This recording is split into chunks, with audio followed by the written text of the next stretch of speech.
Welcome to the Real News Network. I'm Paul Jay in Baltimore. In the U.S. presidential elections, we're seeing essentially two competing economic theories about what to do about the crisis.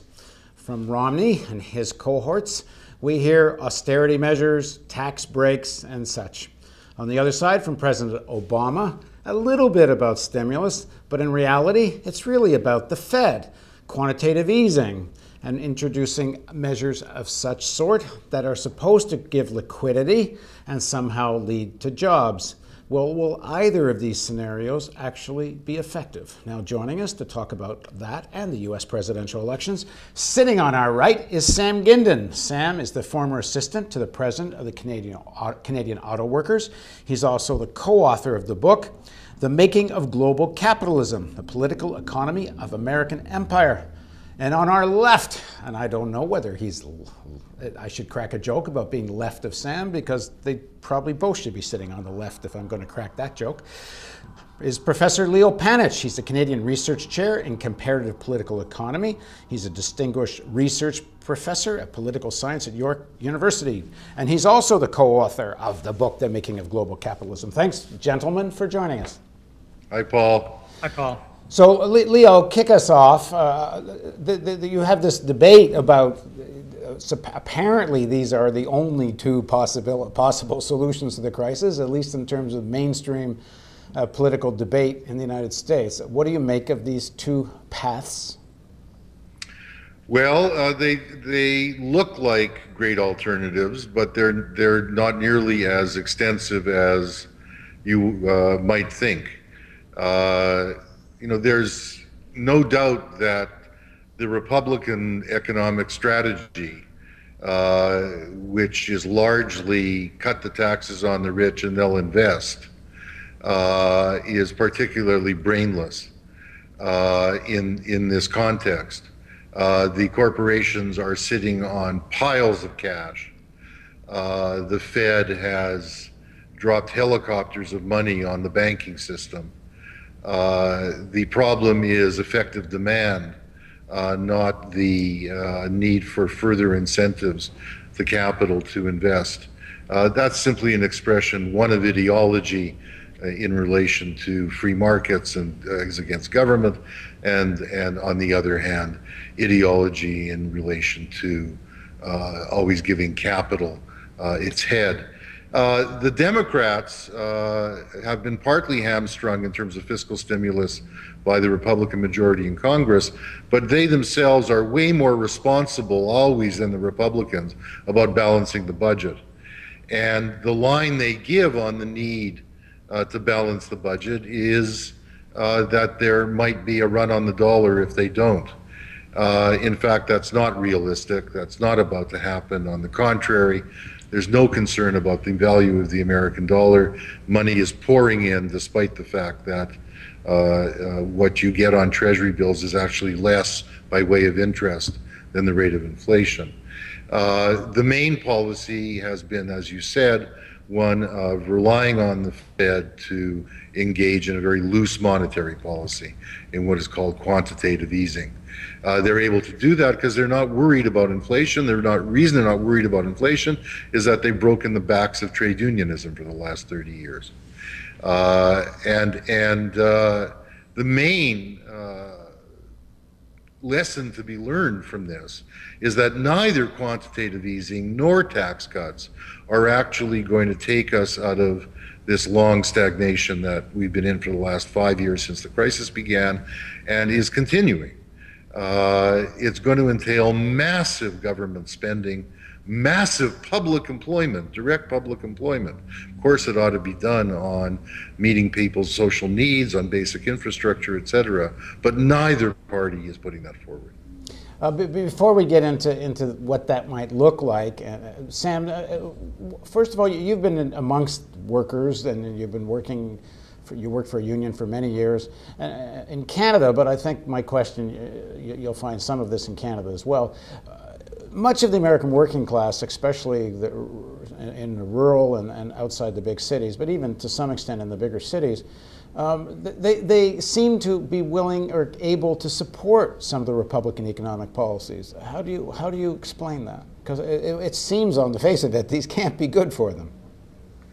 Well, even apart from supporting Republican policies, you find working class supporting neoliberal policies. And a lot of that is they're trying to survive, and they haven't had much option. Workers respond to what kind of options they face, what kind of structures are out there that they can work through.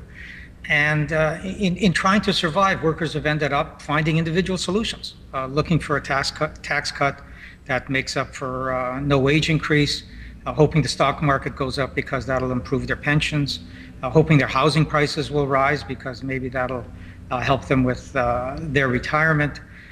So you find these individual solutions, even culturally, people starting to live more at home as a way of saving some money, and people start losing a collective sense of struggle and a collective culture of resistance.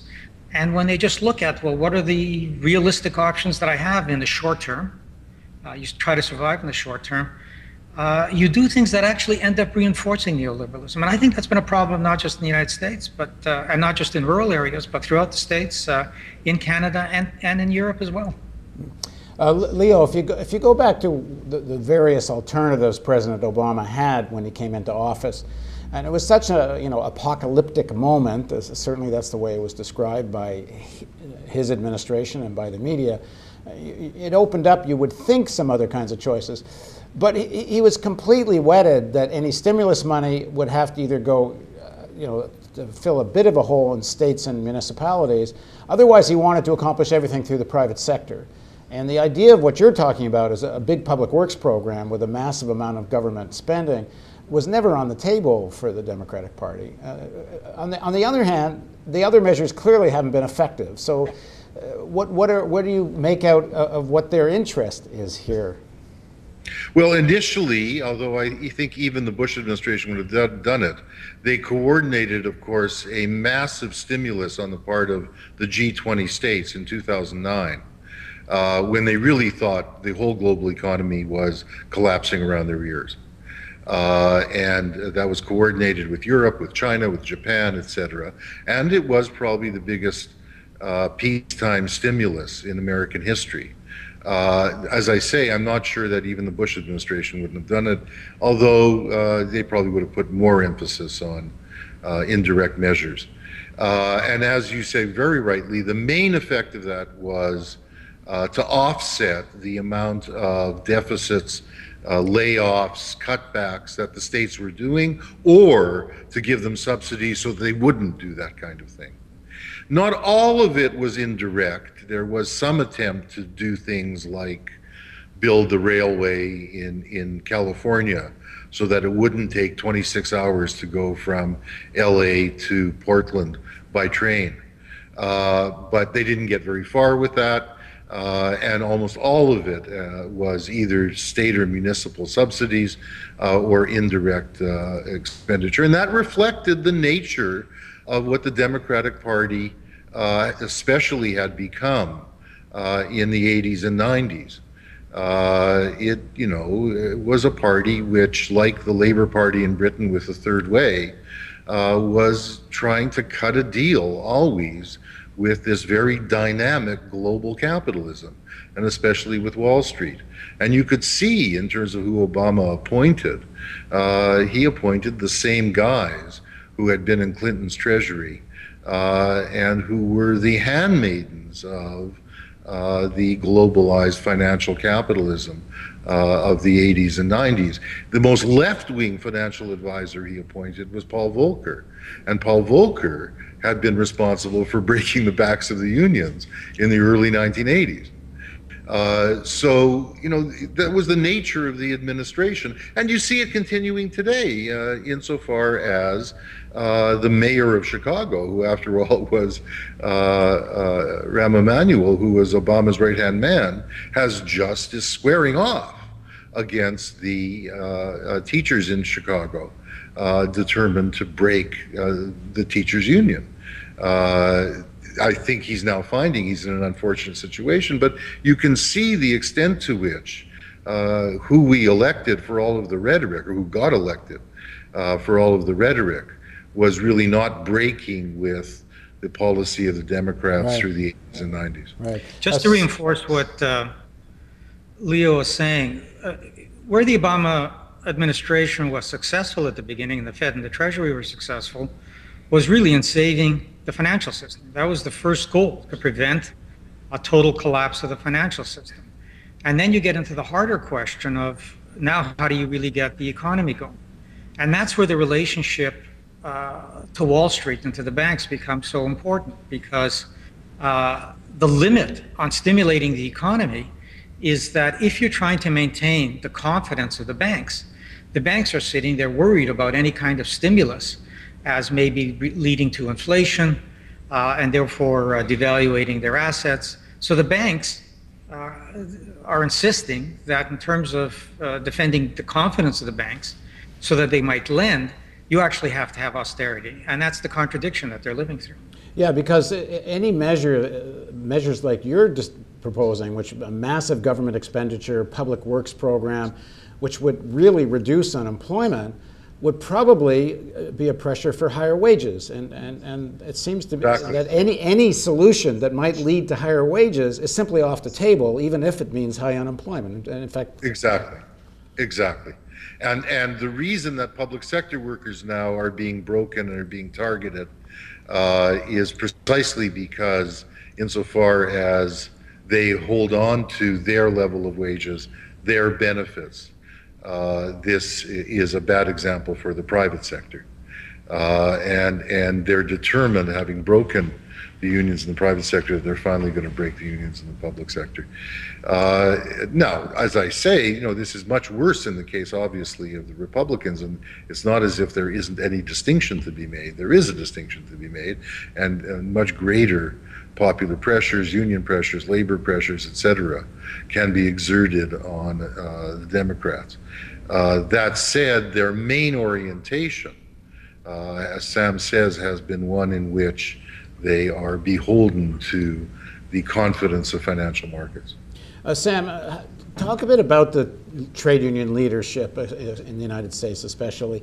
I mean, they see their numbers drastically plummeting. I heard a story the other day from a trade union leader who I actually don't put in this camp, because this leader, I think, actually is their union is trying to accomplish a few things and is not so beholden to the Democratic Party. But she said to me, she'd been talking to another trade union leader who said, well, our numbers are going down, but it's just cyclical. I said, well, yeah, in the next cycle, they'll lose the rest of their numbers. They seem to not be able to shift their course as being an appendage of the Democratic Party. Even all these measures are leading to their own demise. No, absolutely. I mean, we really have to appreciate the extent of the defeat of the labor movement over the last 30 years. It isn't just a defeat over the last 5 years or 10 years. It's really been a profound defeat. And you can't understand that without, the corresponding defeat of the left. The absence of a left also reinforces that defeat of the unions. If unions are going to change, it's going to have to come from below, but it's very difficult for fragmented rank and file workers to make links, to develop the resources, to just develop the larger perspective, to get back some sense of collective memory of what was possible without the existence of a left. So that becomes very difficult.